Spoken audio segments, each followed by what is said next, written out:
Assalamualaikum warahmatullahi wabarakatuh. Perkenalkan, saya Sela Nirmala. Saya merupakan mahasiswa PBG Prajabatan 2022. Pada kesempatan kali ini, saya akan mengulas lingkungan kelas yang mendukung ekosistem belajar dan hasil belajar. Dalam hal ini, terdapat 5 elemen penting. Yang pertama yaitu guru, yang kedua sekolah, yang ketiga kurikulum, yang keempat penilaian, dan yang kelima pedagogik. Nah, saya akan mengulas bagaimana kelima elemen ini dapat menciptakan lingkungan kelas yang nyaman bagi peserta didik. Baik, langsung kita ulas saja elemen pertama, yaitu ada guru. Dalam hal ini, guru harus menguasai 4 poin penting.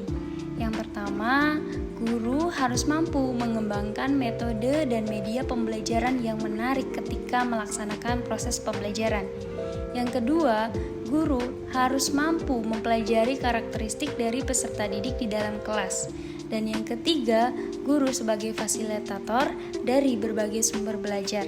Dan yang terakhir yaitu adalah guru sebagai pemilik, pembuat, dan sebagai pelaksana dalam pelaksanaan kurikulum. Elemen yang kedua yaitu adalah sekolah. Terdapat 4 poin penting juga di dalam sekolah ini. Yang pertama, sekolah sebagai kegiatan yang menyenangkan bagi peserta didik. Yang kedua, kepala sekolah sebagai pemberi layanan guna mendukung proses pembelajaran di kelas. Yang ketiga, manajemen sekolah yang kolaboratif dan kompeten. Dan yang terakhir yaitu adalah keselarasan pendidikan di keluarga maupun di sekolah, sehingga proses pembelajaran tidak hanya terjadi dan berhenti di sekolah saja, namun tetap berlanjut di rumah. Elemen yang ketiga yaitu ada pedagogik. Dalam pengembangan proses pembelajaran terdapat 4 poin penting yang harus diperhatikan guru. Yang pertama, proses pembelajaran yang berpusat pada peserta didik. Yang kedua, pemanfaatan teknologi dalam proses pembelajaran sehingga pembelajaran dikemas lebih menyenangkan dan menarik. Yang ketiga, pembelajaran yang bermakna dan menyenangkan, tidak lagi membuat peserta didik tertekan dan stres.